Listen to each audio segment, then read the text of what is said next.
우리 너무 이런 일이 있다고 해서 위축되는 것이 중요한 것이 아니라 조심한다고 해서 우리가 우리의 몸과 우리의 삶을 지킬 수 있는 건 아닙니다. 하나님께서 지켜주셔야지 우리가 보호를 받고 지킴을 받는 것을 알고 어려울수록 더욱더 기도하고 믿음으로 이겨나갈 수 있는 우리 성도님 되시기를 주님의 이름으로 축원합니다. 네. 룻기 강의 10번째 시간입니다. 다음 주면은 이 룻기가 마무리를 하게 되는데 오늘 우선 중요한 부분이라서 지금 백성들과 장로들이 이 보아스를 축복하는 내용이 마지막 그 11, 12절에 이렇게 연이어서 나오는데요. 그래서 룻기를 한 장 한 장씩 잠시 정리를 하고 그 다음에 오늘 본문으로 들어가도록 하겠습니다. 총 4장으로 구성되어지는 룻기는 각 장마다 그 장을 이끌어가는 중요한 단어들이 있습니다. 1장의 그 단어는 나는 말하라 라고 했던 그 나오미, 고통이라는 단어가 1장의 중요한 단어입니다. 1장 20절 위에 함께 읽겠습니다. 시작. 말하라 부르라 이는 전능자가 나를 심히 괴롭게 하셨음이라. 아멘. 하나님의 징계를 받아 나오미의 가정이 걸었던 길고 어두운 그 고통의 시간이 바로 1장의 삶이었습니다. 2장을 이끌어가는 중요한 단어는 은혜입니다. 우리 2장 2절 함께 읽겠습니다. 시작. 모압 여인 룻이 나오미에게 이르되 원하건대 내가 밭으로 가서 내가 누구에게 은혜를 입으면 그를 따라서 이삭을 줍겠나이다 하니 나오미가 그에게 이르되 내 따라 갈지어다 하매. 아멘. 2장에서 나오미와 룻에게 필요한 것은 누군가로부터 받는 은혜였습니다.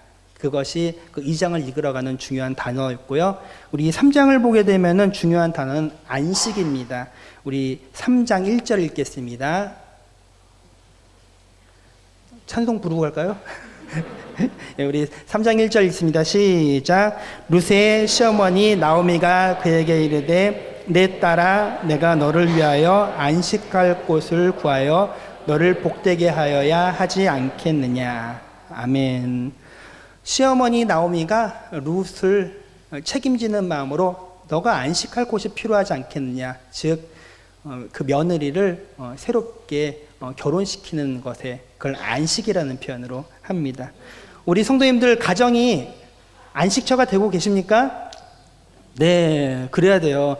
우리가 이 세상을 살아갈 때 어떨 때에는 가정이 안식이 아니라 참으로 지옥 같을 때도 있죠.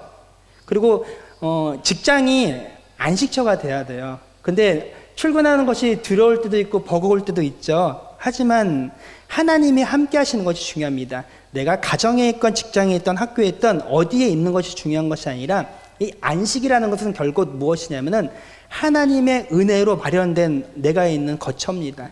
그곳에 내가 누구와 함께 하느냐, 하나님과 함께하는 그 안식이 지금 이 룻과 나오미에게 필요했습니다. 은혜 입은 룻의 삶에 드디어 안식이 찾아오죠. 그것이 3장이었고요.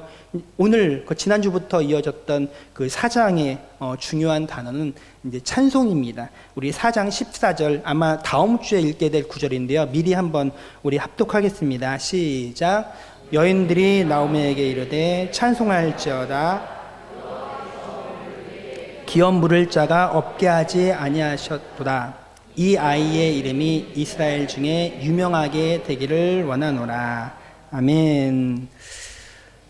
찬송이죠. 우리 성도님들 찬송 부르는 것이 부르실 때 어떻습니까? 저는 기쁘거든요. 또 찬송을 부르면은 평안함을 누리고요. 그리고 찬송을 부르면은 희망이 생기더라고요. 룻기는 고통으로 시작해서 그리고 하나님의 은혜가 임하고 주님과 동행함으로 참된 안식을 누리며 결국은 하나님을 찬양하는 것으로 마무리가 됩니다. 결국 룻기는 해피엔딩이죠. 우리의 삶이 그랬으면 좋겠습니다. 삶이 참 고통스럽고 어려울지라도 그래도 우리가 하루하루를 살아가는 것은 하나님의 은혜로 살아가는 것이죠. 그래서 우리의 삶은요, 주님과 함께함으로 안식을 누리는 것입니다. 날마다 그로 인하여 찬송할 수 있는 우리 한샘교회 성도님들의 삶이 되기를 주님의 이름으로 축원합니다. 이렇게 루키가 진행되고 있습니다. 오늘 본문 9절에서 12절은요, 이 9절, 10절, 그리고 11절, 12절 이 두 가지 내용이 구분되어서 이루어져 있는데, 첫 번째로는 보아스가 법적인 절차를 확정하는 말로 이루어집니다. 중요한 것들을 법대로 하는 거예요. 이 법이라는 것은 우리를 속박하는 것이 아니라 법 안에 있을 때 참된 자유함을 누리고 그리고 우리를 지키는 일이 생기죠. 그리고 11절과 12절은 장로와 백성들의 응답과 축복입니다. 보아스의 요청에 대해서 백성들이 응답하고, 또한 보아스가 하는 그런 모든 행사를 보면서 장로들과 백성이 봤을 때 참 잘한다, 본이 된다 라고 하면서 여호와께서 너에게 복을 주시기를 원한다 라고 하는 그런 축복으로 이루어져 있습니다. 드디어 사장이 시작되면서 베들레헴 성읍에 이른 아침부터 재판이 열렸죠. 그리고 백성들이 일을 가다가 어찌어찌해서 다 모여서 그 재판을 보게 되었습니다. 어떤 면에서는 가장 큰 베들레헴 그 성읍에 이슈가 생긴 거죠. 우리 뭔가 이슈가 생기면 궁금해서 일이 손에 안 잡히죠. 이 결과를 반드시 봐야 되는 거예요. 어떤 문제로 재판하느냐? 룻이라는 모함 여인이 있는데 그 룻과 누가 결혼하느냐? 참 흥미진진한 내용 아닙니까? 기업 물을 자, 그리고 그 베들레헴 성의 가장 유력한 자인 보아스, 이 두 명이 누가 하느냐? 법적으로는 기업 물을 자가 더 앞서지만은 현실적으로는 이 보아스가 더 타당한 이 가운데서 누가 돼도 이상하지 아니한 그런 재판이 열리니까 결과를 알 수 없어서 모든 백성들은 성문을 올려다보면서 이 재판을 지켜보고 있습니다. 재판은 여러 가지 스토리가 있고 고비가 있었지만은 보아스가 주도하면서 그의 뜻대로 점점 흘러가고 있었습니다. 한 번의 고비가 있었죠. 갑자기 우리가 전혀 예상하지 않았던 기업 물을 자가 내가 물을 것이다 이렇게 하면서, 그러면 안 되는데 보아스의 뜻과는 다른데 잠시 한쪽으로 치우쳤다가 보아스가 힘을 주어서 더 그를 압박하니까 결국 그의 뜻대로 결론이 진행됩니다. 그래서 결국 아무개라는 그 기업 물을 자는 내가 무르지 않겠다 선언하였고, 그에 반응하는 그 보아스의 모습이 바로 오늘 말씀입니다. 9절 상반절 하반절 우리 앞뒤 부분을요 우리 함께 읽겠습니다. 시작. 보아스가 장로들과 모든 백성에게 이르되 너희가 오늘 증인이 되었고. 보아스는 장로들과 모든 백성에게 증인이 되어달라고 요청을 합니다. 이 재판은 사법적인 형식도 갖추고 있지만은 동시에 공증하는 내용까지 있습니다. 이런 사적인 것까지 같이 있으면서 앞으로 기업 물음과 연관해서 혹시나 분쟁이 있게 되면은 장로님들과 그 다음에 백성들이 이 사건의 증인이 되어서 나를 지켜달라. 그리고 이 결과가 그대로 존중받기를 원한다. 혹시나 기업 물을 자가 말을 번복할 때 내 편을 들어달라라고 이렇게 요청을 한 것입니다. 10명의 장로와 백성들에게 증인 역할을 이렇게 요청한 것이죠. 그런데 이것은 신명기 말씀의 근거에서 반드시 필요한 절차였습니다. 우리 19장 15절 말씀 읽겠습니다. 시작. 사람의 모든 악에 관하여 또한 모든 죄에 관하여는 한 증인으로만 정할 것이 아니요 두 증인의 입으로나 또는 세 증인의 입으로 그 사건을 확정할 것이며. 아멘. 화면 그대로 두시고요. 기업 물을 자의 그 태도를 보게 되면은 보아스는 확정할 필요가 있었어요. 처음에 자기가 무르겠다고 하다가 본인이 손해볼 걸 생각하니까 말을 번복했던 사람입니다. 그 사람이 나중에 번복하지 않으리라 장담할 수 없는 거죠. 혹시나 이렇게 기업을 물은 다음에 보아스가 더 이득을 취하고 혹시 룻이 더 의미 있는 존재가 되면은 언제든지 법이요 하면서 이 기업 물을 자가 보아스로부터 그걸 권리를 다시금 뺏어갈지도 모르는 것이죠. 그래서 이 보아스는 법대로 이 당시 법이 무엇입니까? 율법. 창세기, 출애굽기, 레위기, 민수기, 신명기, 이 모세 오경에 근거해서 이 신명기 말씀을 들어서 증인을 세우는 것입니다. 근데 이 신명기의 두 증인이나 세 증인, 초대교회에서도 분명히 나오죠. 한 사람이 죄를 지으면 어떡합니까? 먼저 가서 권면을 하고 그 사람이 듣지 않거든 두세 사람이 가서 권면하고, 그러지 않거든 모든 공동체 앞에서 그 부분을 다루라라고 했던 그 부분이 바로 이 신명기 말씀에 근거해서 여전히 초대교회까지, 그러니까 이스라엘의 수천 년의 역사 가운데 여전히 지켜지고 있는 법입니다. 보아스가 이렇게 법의 절차를 밟는 것은 매우 중요한 일입니다. 최소한 두세 사람의 증언이 있어야 되는데, 지난주에 보았듯이 장로 10명 이상 그 완전수를 지켜가고, 그리고 모든 백성들이 볼 수 있도록 아주 매우 이른 아침부터 성문 밖으로 나가는 사람들 다 차단시키면서 모든 성읍 백성들이 모이게 하면서 증인으로 세웁니다. 보아스 참 일 잘하죠. 아무나 유력한 사람이 되는 것이 아닙니다. 어떤 일을 할 때에도 허투루 하지 아니하고 하나씩 하나씩 말씀을 중심으로, 그리고 모든 사람들의 동의를 얻어가는 그런 주도 면밀한 부분을 보는데, 그리하여서 우리가 볼 때 참 현명하다, 그리고 빈틈이 없다라는 것을 우리가 보게 됩니다.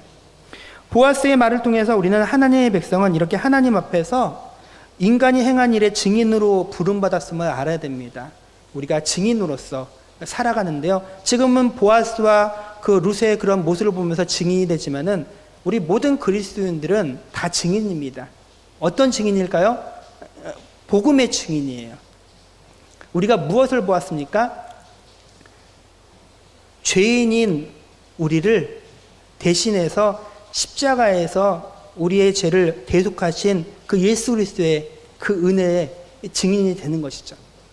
우리 성도님들, 이렇게 여러분들은 당신은 죄인입니다 라고 하면은 우리 성도님들 어떻게 반응하십니까? 저는 복음을 전하고 또한 제 지인들한테 전도할 때 그렇게 말하면은 당황하는 분들이 많이 있어요. 아니, 심지어 화를 내는 경우도 있어요. 상당히 설득력 있어요. 어쩔 때는 저를 공격합니다. 야, 최소한 내가 너보다 착하진 않느냐 이렇게 말하는 분도 계세요. 그러면 좀 부끄럽기도 하긴 해요. 하지만은 성경에서 죄라고 얘기하는 것은 어떤 하나하나의 그 잘잘못을 얘기하는 것이 아니라 기본적으로 원죄로부터 출발을 하죠. 창세기 3장에 선악을 알게 하는 나무의 실과를 따먹었던 그 아담의 불순종으로 인하여서 아담의 후손인 우리들은 모두가 죄인입니다. 우리 자회인분들한테 원래 이래야 돼요. 당신은 죄인입니다. 이렇게 하는 게 이게 맞는 겁니다. 하지만 우리는 이것을 대전제로 삼고 신앙생활을 시작하는 거예요. 그래서 하나님께 무엇을 받던 아니면 하나님의 무슨 일을 하든 항상 겸손할 수밖에 없는 거예요. 왜요? 죄인인데 죄인이 구원의 은혜를 받고 이 자리에 있는 겁니다.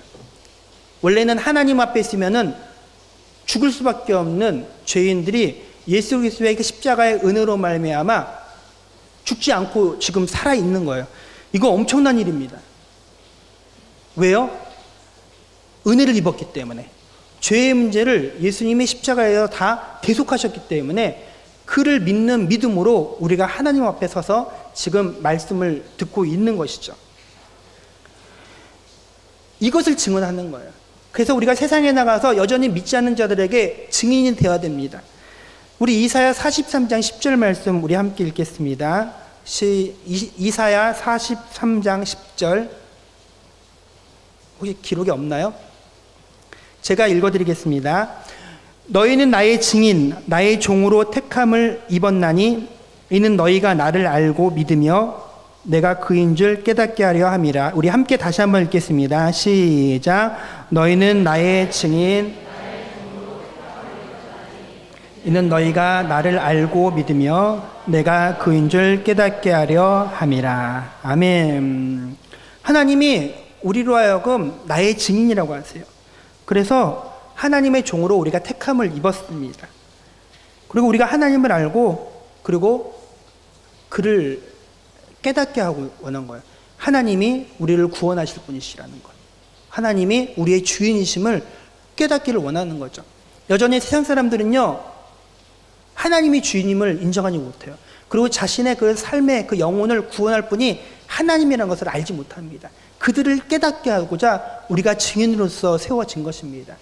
같이 살고 있는 가장 가까운 사람들, 여전히 하나님 모르고 사시는 분들 계시죠? 너무너무 안타까운 거예요. 근데 우리가 어떻게 할 수가 없어요.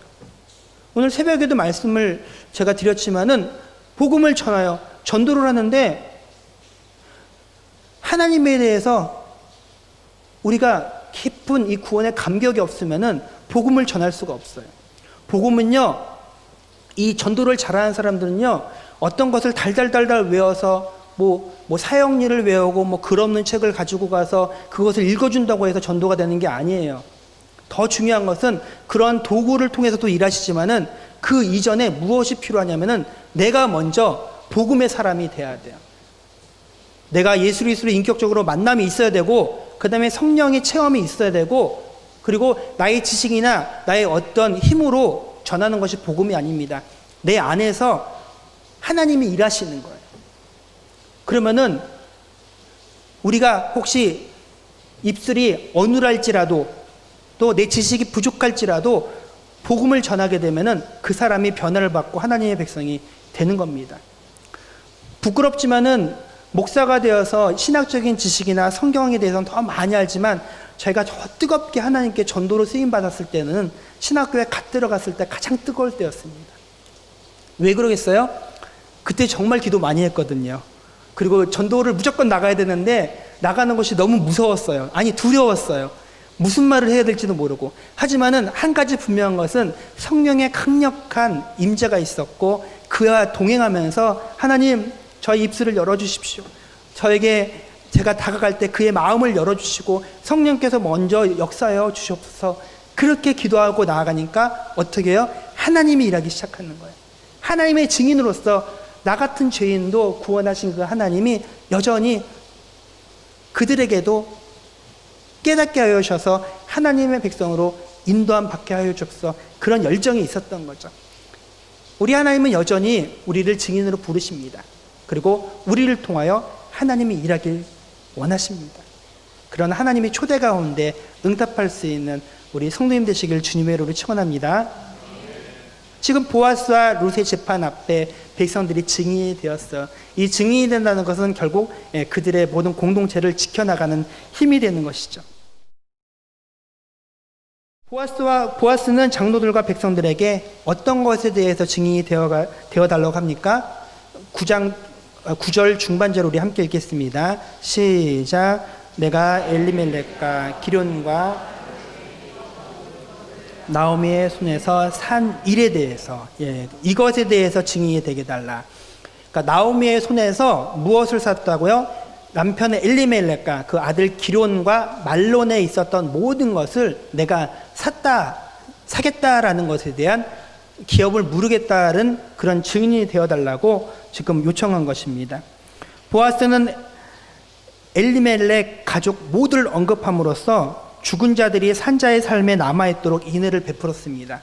근데 보아스가 지금 기업을 물을 때는요, 다른 것에 대해서는 안 물러도 되는 게 있었어요.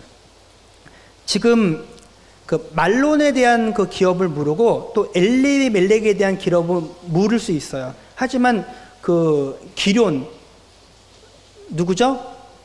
첫째 아들에 대해서는 물을 이유가 없었어요. 왜냐하면 이 자리에 오르바가 없거든요. 오르바는 자기 고향으로 돌아갔잖아요. 하지만 보아스는 더 넘치는 인애로 내가 그것까지도 책임을 지겠다라고 하면서 가족 모두를 다 책임지겠다고 말을 합니다. 이것이 바로 그에게 또 의가 되는 것입니다. 자기에게 손해가 있음을 알고도 내가 책임지겠다라고 하는 그 보아스의 인애가 이곳에서도 나옵니다. 보아스는 그래서 이스라엘 역사 가운데서 인애의 사람, 진정한 이스라엘의 남자로서 여전히 평가를 받고 있습니다. 그러나 보아스는 단지 죽은 자들의 이름을 기억하는 것이 그의 목적은 아니었습니다. 보아스가 이미 죽은 자들인 이들의 모든 것을 산 이유는 살아있는 사람을 위한 것이었습니다. 바로 나오미의 그 텅 빈 삶을 다시금 회복하기 위한 것이었고, 또한 룻의 그 인생을 채우기 위함이었습니다. 기업 물음은 죽은 자를 위한 것이 아니라 산 자를 위한 것입니다. 우리 마가복음 12장 27절 읽겠습니다. 시작.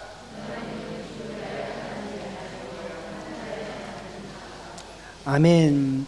죽은 자에 대한 그 부분들을 법적으로 명확히 해야지 바로 살아있는 나오미와 룻의 삶이 보장되기 때문에 산자의 하나님이 바로 그 부분을 점검하고 간 것이죠. 보아스는 그런 하나님을 알고 있었던 것입니다. 이것은 과부인 룻에게 계속 적용되어서 자녀 없이 홀로 된 룻도 보아스의 기업을 물려야 할 책임을 갖게 되었습니다. 우리 10절 상반절 함께 읽겠습니다. 시작. 또 말론의 아내 모압 여인 룻을 사서 나의 아내로 맞이하고. 공적인 장소인 이 재판장에서 보아스는 말론의 아내 모압 여인 룻이라고 합니다. 갑자기 룻 앞에 수식어가 두 개나 붙어요. 말론의 아내, 죽은 자인 말론의 아내이고, 또한 이방 여인인 룻. 근데 이 룻이 어떻게 됩니까? 이제 산자의 아내가 되는 것이고, 그리고 더 이상 이방 여인이 아닌 베들레헴 성읍의 유대인 백성이 되는 것입니다. 그래서 법적인 것을 먼저 하는 거죠. 이러이러한 자였지만은 앞으로는 이러이러한 자로 살아간다. 바로 그 부분을 하는 겁니다. 우리도 마찬가지입니다. 하나님 앞에 섰을 때 죄인이었지만 예수 그리스도의 십자가 은혜로 의인이 되었다. 이 과정을 반드시 거쳐야 돼요. 무엇이 먼저 필요합니까? 내가 죄인임을 고백하는 정말 회개하고 참회하는 마음이 간절하게 있어야 됩니다. 그냥 날 때부터 나는 원래 그리스도인인데 라는 그런 모태신앙들은 이런 부분들을 좀 점검하기가 힘듭니다. 살다가 이렇게 중간에 오신 분들은 이게 조금 명확한 부분이 많이 있는데 참 힘들죠. 저도 모태신앙으로 태어나서 이 부분이 힘들었는데, 삶의 가장 중요한 시기에 하나님이 무엇을 느끼게 합니까? 저로 하여금 죄를 보게 하고 그리고 회개하게 하시는 거예요. 그래서 철저하게 하나님의 앞에서 그 십자가의 은혜로 구원받았음을 입술로 고백하고 마음으로 시인하는 것들이 삶 가운데 분명하게 있는 것이죠. 그랬을 때 우리 하나님께서 우리를 의인으로 삼아 주시는 겁니다. 말론의 아내 모압 여인 룻이 드디어 보아스의 아내가 되었습니다. 이제 룻이 보아스와 결혼하면은 단지 보아스의 아내만 되는 것은 아니었습니다. 그 이상의 신분의 변화가 있어요. 베들레헴 공동체 안으로 들어올 뿐만 아니라 과부됨을 면하게 되고요. 아들을 낳게 되면은 노년의 모든 궁핍함들이 다 해결이 됩니다. 하지만 이 본문에는 나오지 않지만은 나중에 어떻게 됩니까? 다윗의 조상이 되고요. 그리고 예수 그리스도의 조상이 되죠. 이만한 영광이 없죠. 우리 이 자리에 계신 우리 어르신들 삶에 어떤 소망이 있으십니까? 오해하지 말고 들으세요, 어르신들. 잘 사셨죠? 이제 남은 삶은 어떤 삶입니까? 자녀들이 영광을 받는 거예요. 그렇죠? 자녀들이 그들의 사업이 잘 되고 건강하고 안전하고 그 다음에 이 땅 가운데서 유명해지기를 원하는 것이 우리 부모된 분들의 소망이 아니겠습니까? 바로 그것이 우리 믿는 자들의 영광입니다. 이 룻은 결국 그러한 영광을 누리게 되죠. 당대에는 얼마나 어려운 삶을 살았습니까? 고통이라는 단어를 정말 나오미와 룻은 그 모압 땅에서 소리치면서 외칠 수밖에 없었고요. 그리고 정말 인생의 가장 바닥 가운데서 하루하루 그 한 끼 끼니를 걱정할 수밖에 없었던 가장 어려운 이삭을 줍는 삶을 살 수밖에 없었고요. 누군가 도와주지 않으면은 당장 망하고 죽을 수밖에 없는 그런 인생까지 갔던 자들 아닙니까? 하지만 하나님이 그들에게 진정한 안식을 허락하신 거죠. 지금 이 룻에게 참된 안식인 남편 보아스가 결혼에 응답한 것입니다. 참 감사한 일이죠. 우리 그리스도인들의 삶에 있어서 참된 안식은 어디 있을까요? 결국은 신랑 되신 그 그리스도 앞에 우리가 신부로서 나아가는 것입니다.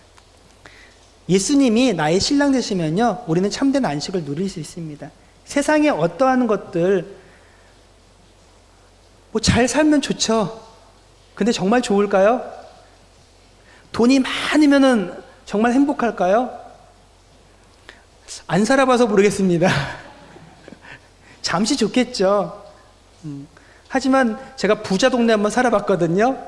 근데 그들은요, 뭔가 하나 해결된 것 같으면 또 다른 문제로 고통을 갖고요. 그리고 제가 살면서 가장 불쌍한 가정이 있었는데, 집에 수많은 돈이 있는데 가족끼리 한 번도 가족여행을 떠나지 못하는 그 가정을 보면서 왜 저렇게 사나 싶었습니다. 자신들이 부리는 그 일하는 사람들 믿지 못해서 집을 못 비우는 거예요. 여행 가는 그동안에 그 집에 있는 재산을 다 훔쳐갈까 봐. 가족여행을 못 가요. 돈이 많으면 뭘 합니까? 가족들이 여행도 못 가는데. 그런 사람 안 살라고요. 물질이 중요한 것이 아니죠. 우리 삶 가운데 정말 중요한 것은 평안함입니다. 행복인 거죠. 주님으로 말미암아 세상이 줄 수 없고 알 수 없는 참된 평안함을 우리는 누릴 수 있고, 그리고 마르지 않는 기쁨을 우리는 누릴 수 있습니다. 그것이 주 안에서 안식하는 자들에게 주어지는 축복입니다. 보아스가 룻을 산다라고 표현을 하는데, 그가 룻을 사서 결혼한 이유는 보아스의 그 개인의 유익을 위함이 아니었습니다. 뭐 젊은 여자 얻고자 함도 아니었었고, 그 다음에 자신이 손해를 보면서 이렇게 한 어려운 가정을 섬기게 되면은 그 성읍에서 더 인정을 받고 칭찬을 받는 것을 원했던 것도 아니었습니다. 보아스는 룻을 사서 결혼한 이유를 10절 중반절에서 이렇게 고백하고 있습니다. 함께 읽겠습니다. 시작. 형제중과 그곳 성문에서 끊어지지 아니하게 하매. 아멘. 보아스는 룻의 기업을 샀던 목적을 이렇게 말을 합니다. 그 형제 중에서, 그리고 성문에서 그의 이름이 끊어지지 않도록 내가 그 부분을 책임지겠다라고 하는 거죠. 어떤 유익을 계산하지 않았습니다. 죽은 자의 이름을 세운다는 것은 계대 결혼을 통해서 아들을 낳아 죽은 형제의 아들 역할을 하게 하는 것을 의미합니다. 기업 물을 자가 손해가 끼칠 걸 두려워서 포기했던 것처럼 분명하게 보아스에게 이 계대 결혼은 물질적으로는 피해를 감수해야 되는 부분이었습니다. 신명기 25장 6절을 읽겠습니다. 시작. 그 여인이 낳은 첫 아들이 그 죽은 형제의 이름을 잊게 하여 그 이름이 이스라엘 중에서 끊어지지 않게 할 것이니라. 아멘. 신명기 25장에서 좀 더 자세히 표현하고 있는데, 죽은 남편의 형제가 죽은 자의 아내와 하는 계대 결혼은 그의 형제의 이름을 세운 일이라고 합니다. 그러니까 보아스의 이름을 세우는 일이 아닌 거예요. 죽은 자의 이름을 회복하는 것이 바로 계대 결혼이었습니다. 이런 개념은 창세기 38장에도 계속 마찬가지로 이어지는데요. 우리 38장 7절에서 10절 읽겠습니다. 시작. 유다의 장자 엘이 여호와가 보시기에 악함으로 여호와께서 그를 죽이신지라. 유다가 오난에게 이르되 내 형수에게로 들어가서 남편의 아우된 본분을 행하여 내 형을 위하여 씨가 있게 하라. 오난이 그 씨가 자기 것이 되지 않을 줄 알므로 형수에게 들어갔을 때에 그의 형에게 씨를 주지 아니하려고 땅에 설정하매 그 일이 여호와가 보시기에 악함으로 여호와께서 그도 죽이시니. 아멘. 유다의 그 장자 엘이 있었는데 무슨 일이 있었는지 몰라도 여호와 앞에 악하다고 해서 하나님이 엘을 죽였어요. 근데 그에게 아내가 있었는데 그 아내가 있는 것을 보고 아버지 유다가 장남은 잃었지만은 그 장남의 이름을 잊기 위해서 그 동생 오난에게 너 형수에게 들어가서 자녀를 낳아라 라고 했지만은 오난은 그것이 낳을지라도 자기 씨가 되지 않는, 자신의 자손이 되지 않는 것을 알고 그것을 거부합니다. 잠자리에 들었지만은 임신을 시키는 것을 거부한 것이죠. 그것을 하나님께서 악하게 보시고 그 동생 오난도 하나님께서 죽이십니다. 참 무서운 거예요. 창세기에서는요, 하나님이 기업 물으는 것을 거부하면 죽였어요.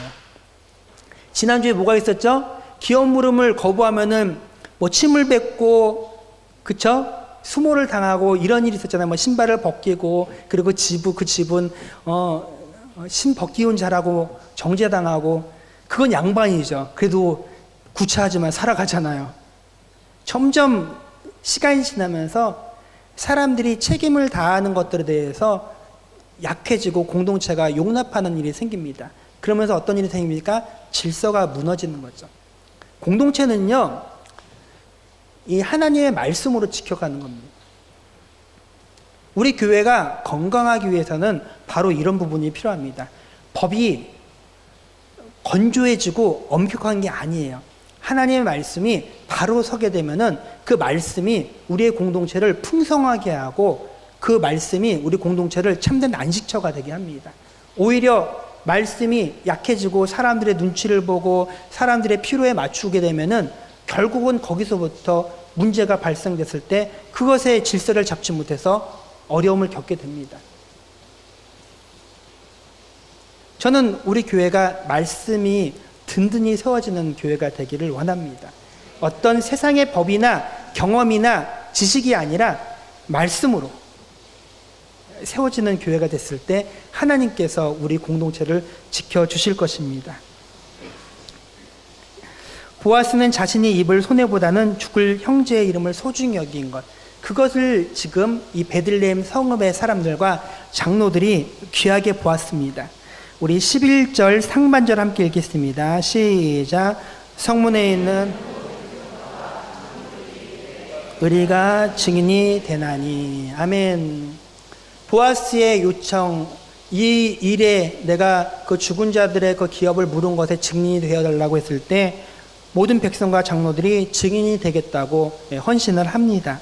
그러면서 거기서 멈춘 것이 아니라 장로들과 백성은 증인이 되겠다고 하면서 보아스를 축복하기 시작합니다. 11절과 12절은 제가 깊이까지 나누지 않겠지만은 총 3가지 축복으로 이루어져 있습니다.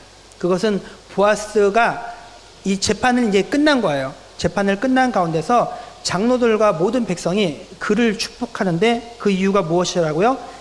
자기의 손해를 무릅쓰고도 죽은 자의 그 기업을 세운 것을 귀하게 여긴 겁니다.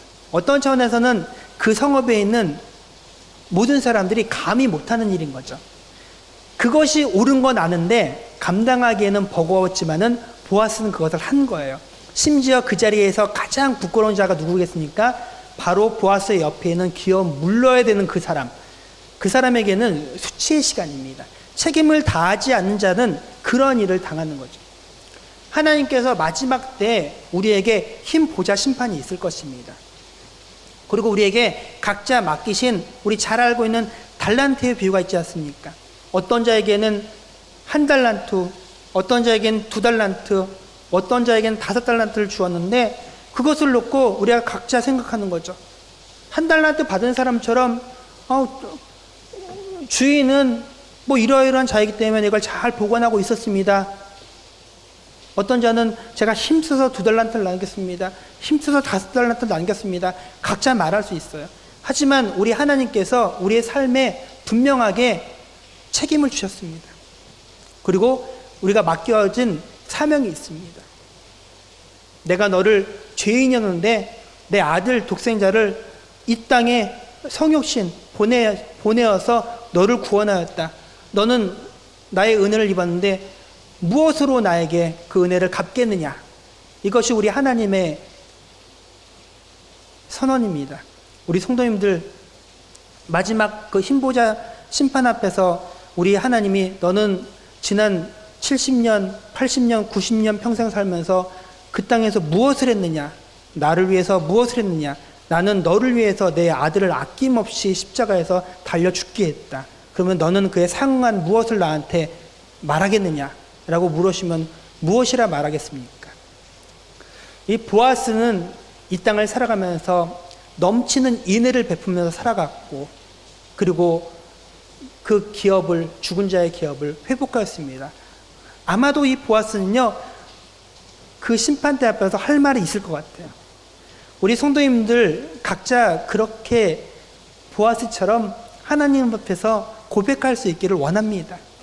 하나님, 저는 이 땅에 있으면서 죽어가고 있는 자들, 그들을 이렇게 복음을 전했습니다. 내가 하나님의 증인이 되었습니다. 내가 하나님 앞에서 값진 삶의 이 열매를 안고 나왔습니다. 그렇게 고백하기를 원합니다. 지금 이 장로들과 백성들이 보아스를 축복하는 내용이 계속 이어지는데, 그 내용을 보게 되면 참 귀한 것이다. 그리고 우리 성도님들이 바로 이러한 삶을 살기를 원합니다. 첫 번째로 장로들은요, 보아스에게 이렇게 축복합니다. 룻이 후손을 많이 두어 야곱의 집을 세운 라헬과 레아와 같이 내 집 곧 보아스의 집을 세울 것을 기원한다라고 합니다. 라헬과 레아가 누굽니까? 라헬과 레아는요, 야곱의 아내로서 결국은 그 첩 2명과 같이 12지파의 뿌리가 됩니다.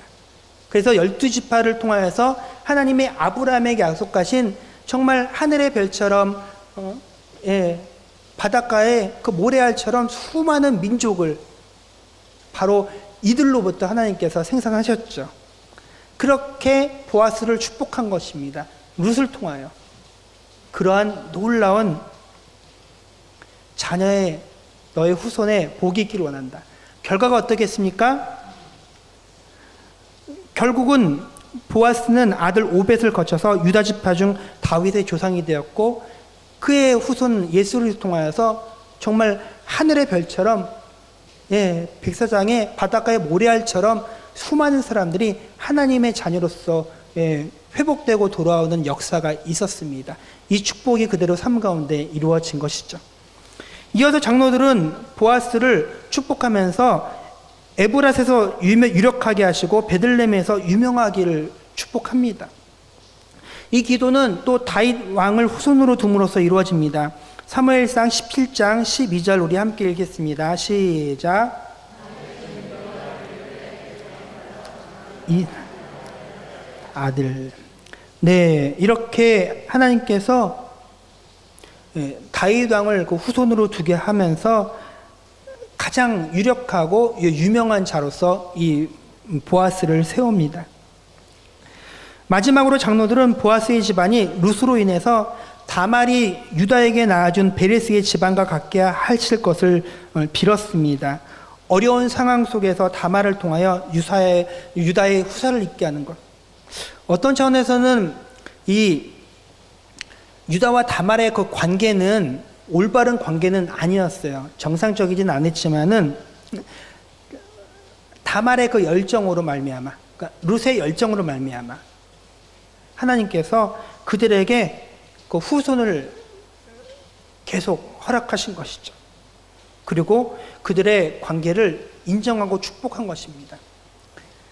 다말까지도 하나님께서 유다를 통하여서 후손을 잇게 하셨는데, 이 모압 여인 룻, 우리가 인정하겠다.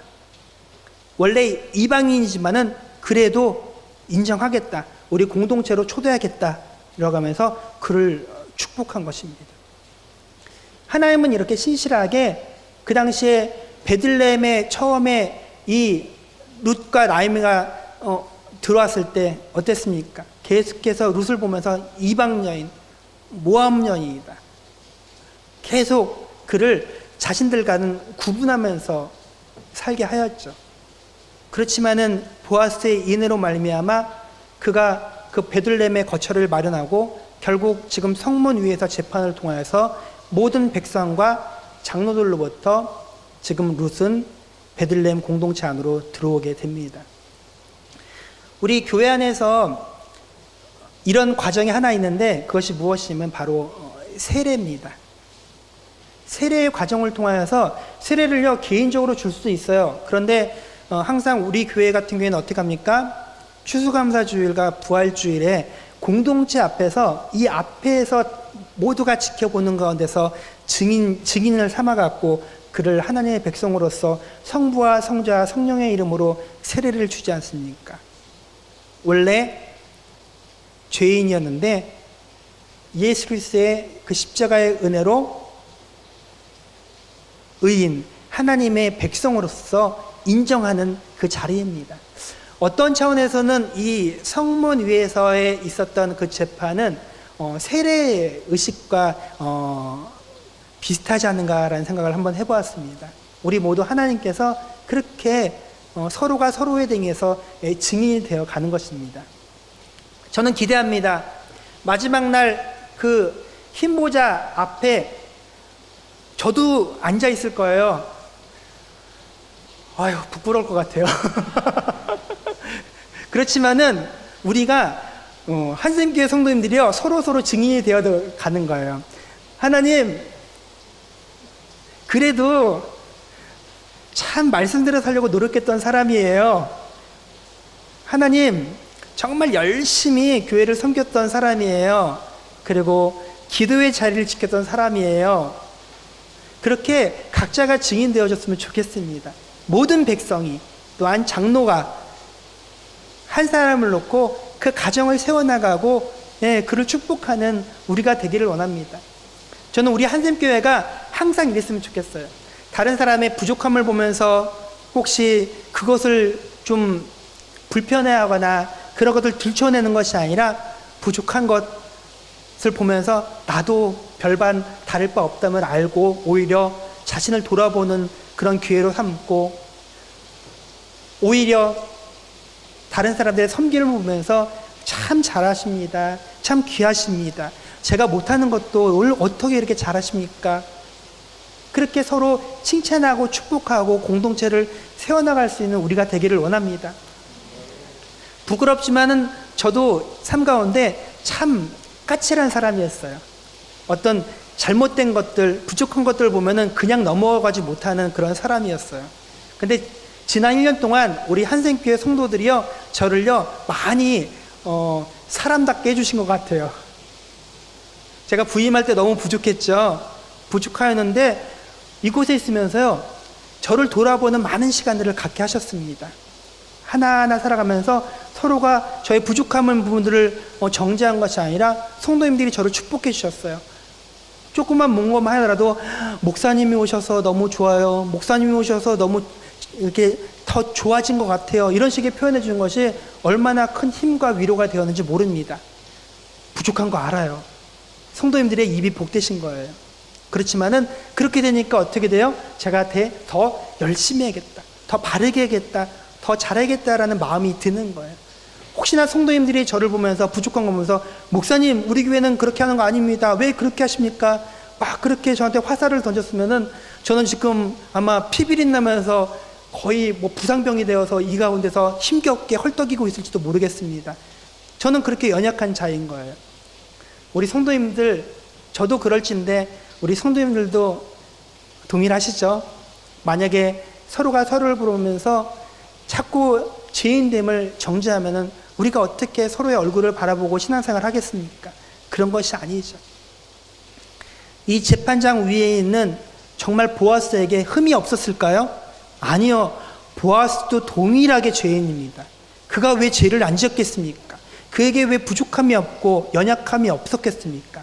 하지만 성 안에 있는 사람들은 그를 유력한 자로, 그를 유명한 자로 인정하였습니다. 무엇 때문에요? 그의 죄된 모습과 부족한 부분들을 둘러낸 것이 아니라 그가 잘한 것, 그리고 그가 책임을 지는 모습들, 그가 다른 사람은 감당하지 못하지만은 손해를 감수하고 헌신하는 모습들을 귀하게 여긴 것입니다. 아마도 이 사건이 있은 이후로 재판이 마치면은 베들레헴 성읍에는 큰 잔치가 열렸을 것입니다. 서로가 바라보면서 이 이야기는 계속해서 대대에 흘렀을 것입니다. 옛날에 보아스라는 사람이 있었는데, 이런 식으로 자신의 자녀들에게 그래도 그가 자기에게 손해가 끼칠 것을 알면서 그 사람들의 가정을 긍휼히 여기셔서 인애를 베풀었대. 우리도 그러한 삶을 살기를 원하고 너희들도 그러한 삶을 살기를 원한다라고 하는 그런 이야기들이 계속 흘러넘쳤을지 모릅니다. 우리 한샘교회에 그러한 이야기가 있기를 원합니다. 우리 한샘교회가 처음에 하나님께서 세우실 때 이러이러할 때 우리 교회 가운데 어려움이 있었지만은 그 가운데 성도들의 헌신을 통하여서 이렇게 했대. 우리 교회는 저력이 있잖아. 힘들어도 흔들리지 않아. 우리는 오히려 그럴 때 더 기도해. 더 격려하고, 그리고 그럴 때 별처럼 빛나는 일꾼들이 든든히 그 자리를 지켜나갔어. 이것이 우리 교회의 전통이 되고 문화가 되기를 원합니다. 그러면 하나님께서 우리를 축복하시고 이 교회를, 또한 우리 성도님들을 이 땅에서 유력한 자로서, 유명한 교회로서 든든히 세워나가실 것입니다. 그러한 삶을 소망할 수 있는 우리 모두가 되기를 주님의 이름으로 축원합니다. 아멘. 우리 찬송 부르면서 함께 기도하는 시간 갖도록 하겠습니다. 여기에 모인 우리 주의 은총을 받은 자라,